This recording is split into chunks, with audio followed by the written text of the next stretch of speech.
I'm from a small city. Everybody know everybody. So a neighborhood I grew up in, at 3 years old, that's when I took that bike and went to the store. I told them, you know who I am, I'm Draymond Green. And then they was hot about it, so I went and told my granddad. And he always had my back. My granddad was like, he was a man of few words. Like, you don't say much, but when he say something, you know, like. And so I went and told my granddad, but I walked out of there with what I was trying to get. My granddad went back and paid for me. But yeah, man, I don't know why I did that. But when I go back to these stories with my mom, different things as a kid, I kind of always had that confidence, but my mom pushed that. We were not really allowed to be fans in a sense. You could like who you like, but she always pushed, like, you gotta be so confident in yourself. And the way she go about it is, you don't bow down to man. Like, you just don't do it. And so, that's kind of the foundation of who I am. Yeah. You know, I came into the league, that's essentially what made me, is you don't bow down to anybody. So when I came in, it was like, I don't respect none of y'all. Because what you've done, you ain't do it to me. You did that to somebody else. And that's because of the foundation. That kid, that 3-year-old kid, that's awesome, going to the store saying, you know who I am. Okay. I'm gonna take this. Great story. You just throw the bag of chips pretty much is what you did. Hey, like, the same way he tried to act like Freddie T made it clean. You made that shit sound real good. You just throw the bag of chips because your granddaddy had bread. That's a fact. But to that point, now as a 4-time champion, all defensive everything, all-star and all, Draymond Green and that personality means something now. It didn't mean nothing your whole life. What was the struggles of feeling that way that you feel inside, how your mom raised you, when you wasn't a champion, wasn't an all-star? You know what? When I look back on it, number one, I've been a champion my whole life. I won middle school, I won in high school, I won in elementary. So I felt that way. And growing up in a city like that, like, those things matter. You know, it's a small city. You turn the corner, you see him, you turn that corner, you turn that corner, you see you. So I always felt that way.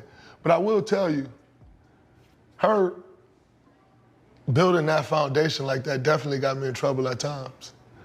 Because the bravado didn't always add, to your point, the bravado didn't always add up to the guy. Yeah. But you couldn't necessarily tell me that. Like, to me, it made complete sense.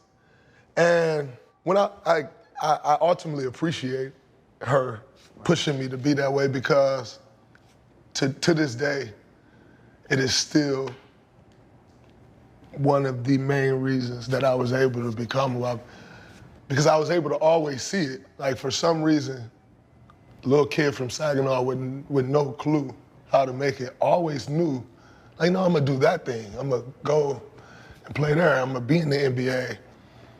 And it oftentimes don't make sense to me how this all panned out. Mm-hmm. But then I take the step back and I'm like, I did. It actually does make sense. But I don't know, man. It's a crazy journey, because at times, although I thought that way, I felt that way at times, I still can't fucking believe it really happened. Like, it's like, yeah, you always said that, you always thought that, 5, 6 years old, doing Dr. King, I Have a Dream speech on the stage, everybody listened to me. I have a dream that one day my 4 little children, like, everybody lock in. Here I am right here. I always felt that way.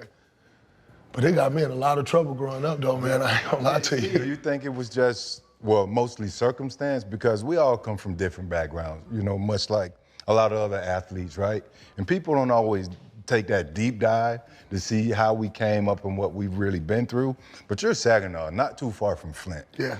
I know a lot of dudes from Flint. I know Cleese, Mo P, Big Suge, Bear, Dre Rising, who was edgy. You know what I'm saying? K-Mark, J. Rich. So it's a lot of guys in that area, which isn't separated by much. And a lot of them right on the edge, kind of like how your personality comes across, right? When you take that deep dive, do you think it's just the circumstance of, the demographics in which you were brought up? Yes, because you have to be that way. Like, in that area, to your point, we all kind of the same. Oh, right. Like, because that's the only way you can make it through those places. Like, you can't make it through Saginaw quiet.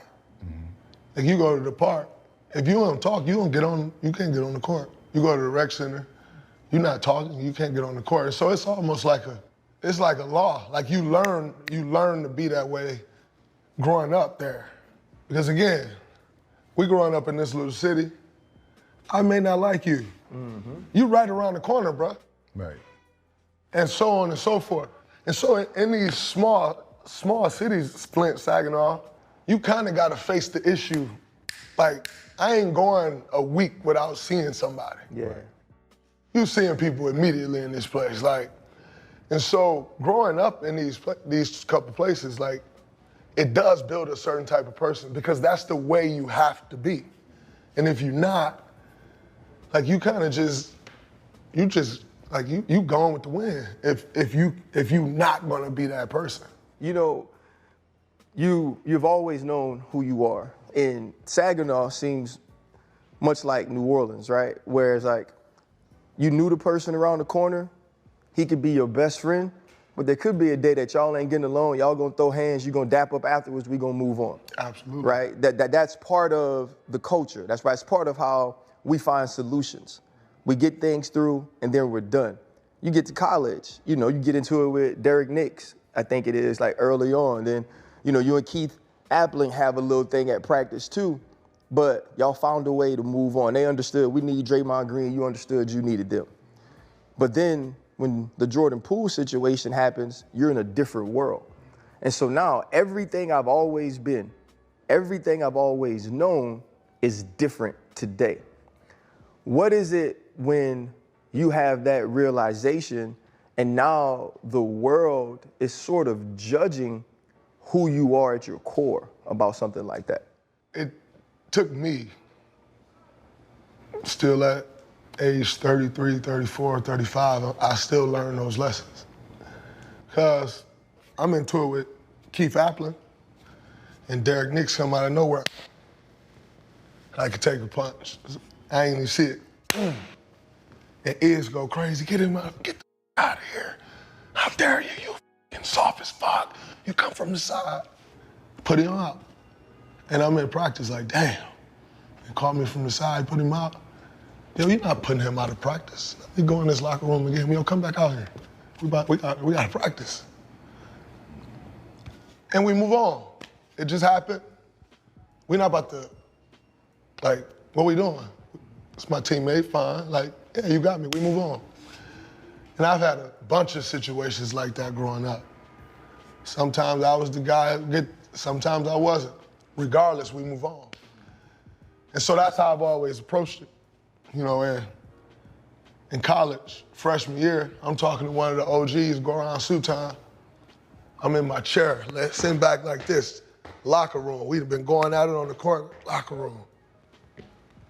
And he could feel it, like his locker right next to mine, he could feel it. I'm getting there, I'm like, all right, I'm about to get up, I'm about to get bruh. As I'm thinking that, as I try to get up, and I'm a freshman again, so this is a fifth-year senior, good luck. Like, Right. as I'm trying to get up, he caught me in that chair, had me pinned down. Like, what you gonna do? And he on top of me. All right, we move on. Mm-hmm. So when that situation happened, I'm like, all right, cool, we move on. And then when we couldn't, I was like, huh? And for a while, it made me think like, man, this dude nothing like me. Like, because when those things happen, you just move on. But it taught me so much because it taught me, you're right, he may not be like you. He ain't from where you from. The things you went through, the way you had to come up, he may not have came up like that. So for that 5 seconds, I forgot where I was at because I immediately went to what I know.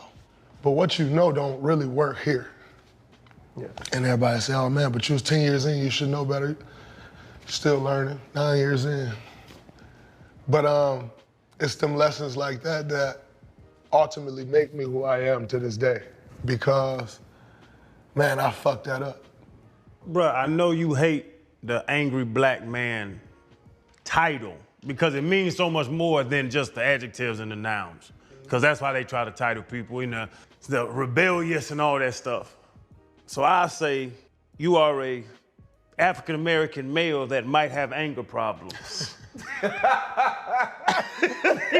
So you just go use the technical term. That's what he said because I heard you say you don't like angry black men, but it's crazy to look online and it's like Draymond Green's 32 fights. Like, it's motherfucking fought 32 times while playing basketball. So like to this conversation where it's like, and I'm like that too. Man, we can lock up, go have a beer afterwards. I told stories about the NFL. We'll wrestle in the locker room, get my lip buzzed. Mm-hmm. Oh, we'll slide to the strip club in a little bit, have a good time. But it seems as if you might have a little something else inside of you. Like, I don't know what makes it, but you almost can't control yourself at times. I've seen that. You know what? And I'm not afraid to admit that to you. When I'm on that court, it's a different person. The guy who's sitting here with you right now, it's not the same person. And it took me a long time to accept that. When I say a long time, maybe like the last year. But I had to go through it to realize that and be comfortable with accepting that. So on the court, I'm in a different space. What it requires me to be great, I gotta take it there. I don't jump like these dudes. I'm not as fast as these dudes. My edge is I can get you here though. Wow. But I'm also not fake. So if I can get you here, I still gotta be willing to go there. Or how do I really get you here? If I ain't really willing to, you see through it. And so the problem I have with the angry black man is, in accepting what it is, which is, I know the guy who on the court is a different dude. It's also what make me have the opportunity to be a catalyst of 4 championships. Mm-hmm. It's what makes the 9 defensive teams with the limitations that I have. And so the problem I have with that is, maybe on the court, that's possibly true. But people take the court and then apply it to the man that comes sit here. And that's not the case. The father, as the husband, as the businessman, is all that. That's not the case. You know what I'm saying? Like, I play basketball. A, it's entertainment. B, we're competing. Something that I'll do on the court, you couldn't get me to do sitting right here. You couldn't even get me off my square like that. Yeah. I saw Fred VanVleet last night. Me and Fred, we got a relationship. Got a lot of respect for him, young fella. Like, his journey, beat me in the championship. And I'm playing Houston, and I kind of got this thing, bro. If I'm playing against you and I rock with you, because I know I could go there, if I'm playing with you and I rock with you, you get into something, I ain't getting in that because, bro, I don't fuck with many people. So me and Fred got into it game 3. I said some choice words that as soon as I said them, it's like, I knew it right away. That series went 7. I never said the words again in the rest of the series. We dapped it up, we hugged up. I saw Fred last night, he was with Rich. I pull up, he like, yo, I need to talk to you. As soon as I got to the table, I said, what's up to everybody? Creep back around, pull this chair up over here. What's up, talk to me. What you said, the words you said, like I was, and as soon as he starts, I'll say, I'm sorry. I was wrong. And I knew it right away. But when we on the court, I'm into it, I'm mixing it up with your teammates, and he did what he had to do. Mm-hmm. I'm mixing it up with your teammates, and you coming to the rescue, but the way these little niggas talking, and you come to their rescue. You're part of them now. You with them now. Agreed. The gloves are off. I'm willing to go there now. And to your point, right there, I'm like, it's over. We in it. I actually wanted to see you. Because I felt as soon as I did, Mm-hmm. And so that's the problem I have with it is, don't try to take what I'm doing, what I do in my job, what I do to make a living, what I do to compete in, and try to dumb me down to just that. Because I'm way smarter than that. I am so far from that. and the man that's standing here. When I do my job, I am. But they try to put the angry black man tag on you like you walk out in the world, you ain't got good sense. I'm far from him.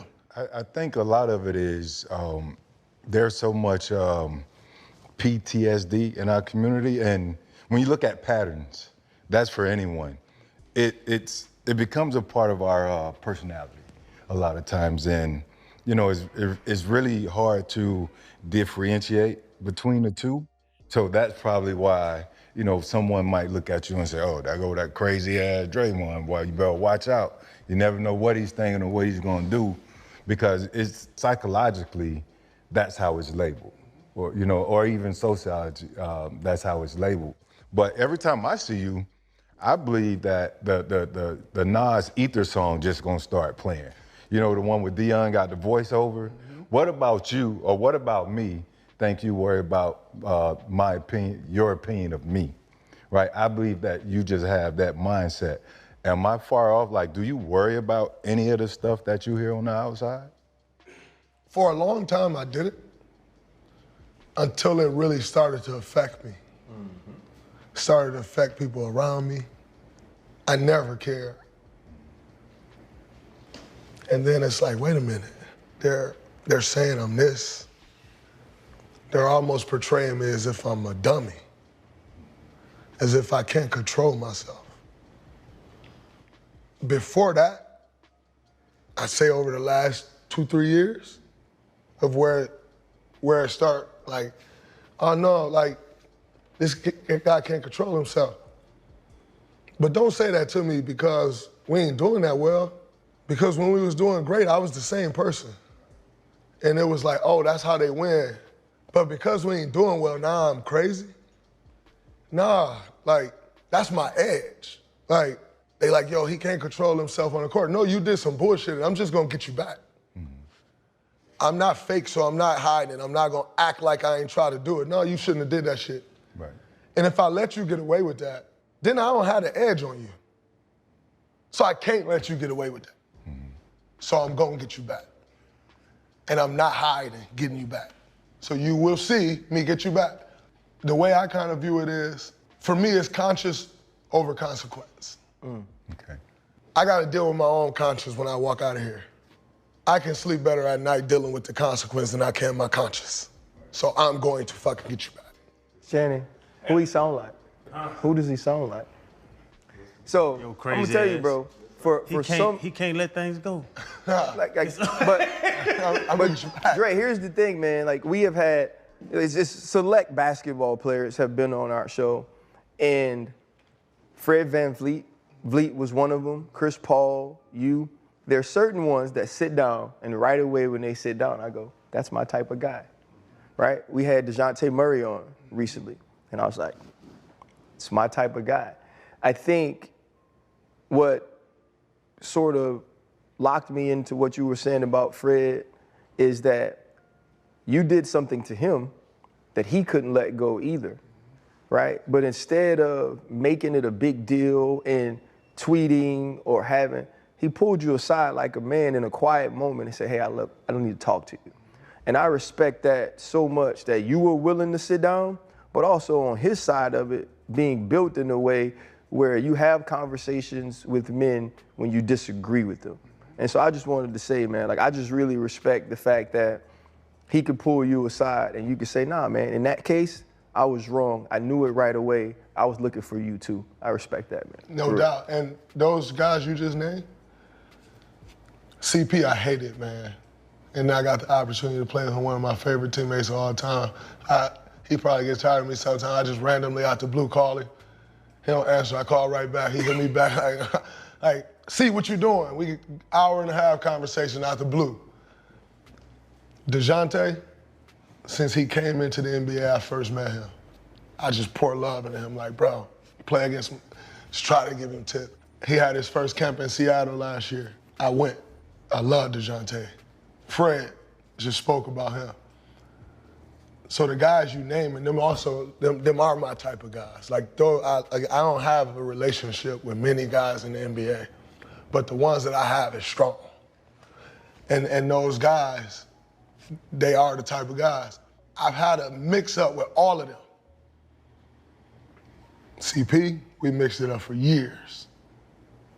But I can move past those things when you talk as men.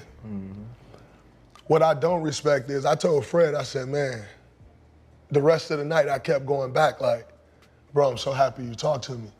Because you don't know how many times I go through this and like you think you got a relationship with somebody and something happened in the game and they fold. Then you see them, they weird, and like, bro, just talk to me. Right.